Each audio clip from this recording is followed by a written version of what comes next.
And rather. Good evening. The crime was shocking, the verdict dramatic. The trial of O.J. Simpson is over. He is not guilty. Correspondent Bill Whitaker begins our coverage of the day's events. Mr. Simpson, would you please stand and face the jury? Even today, as O.J. Simpson looked directly at them, the members of the jury refused to return his gaze, instead staring straight ahead, stealing furtive glances at the audience as the clerk of court read.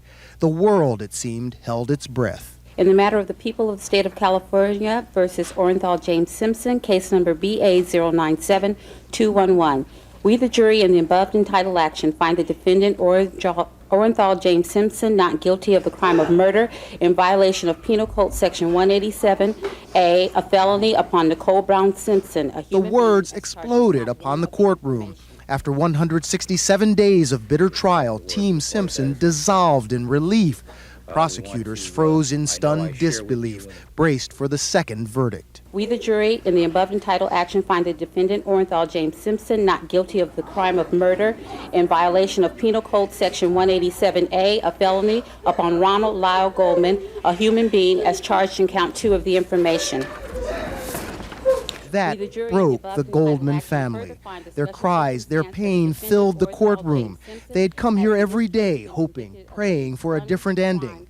Across the aisle, O.J. Simpson's family broke down too, theirs tears of joy. As the jurors filed out, one of them, an African-American man, raised a clenched fist toward Simpson, an apparent show of support. In the halls, other Simpson friends and relatives erupted in cheers.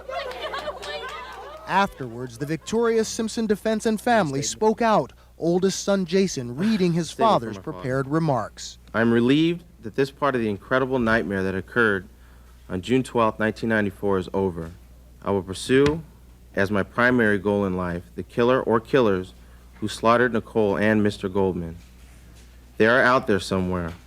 I can only hope that someday people will come to understand and believe that I would not, could not, and did not kill anyone. Simpson's lead attorney said they won with the evidence, not with the race card. We said that if we could shatter the prosecution's timeline so that O.J. Simpson couldn't have committed this crime, that there would be a reasonable doubt.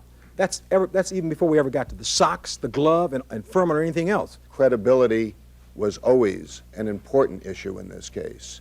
And I think that's what the jury focused on. I think the jury initially, when Mark Furman denied ever using the N-word, knew, as the rest of the world knew, that he was not telling the truth. Simpson's family said their prayers were answered today. We were just all there for each other.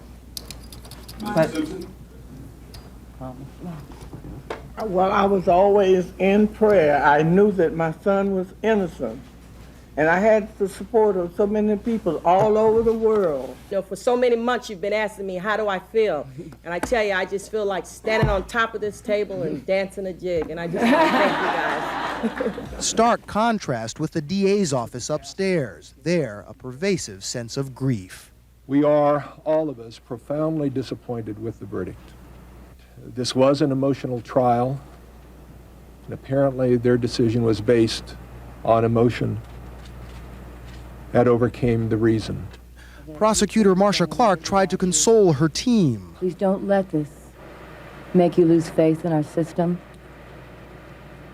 Please don't let this deter you from doing a job you're so well qualified to do. And Christopher Darden, always the most emotional, was again so today. But I'm not bitter, and I'm not angry. But I'd also like to thank the lawyers on our prosecution team. I am honored to have.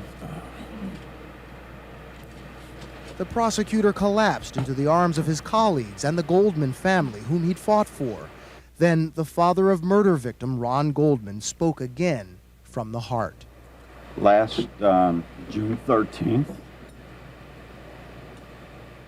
94,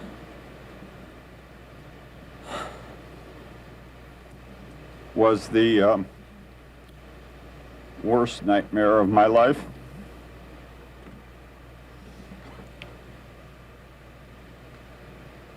This is the second.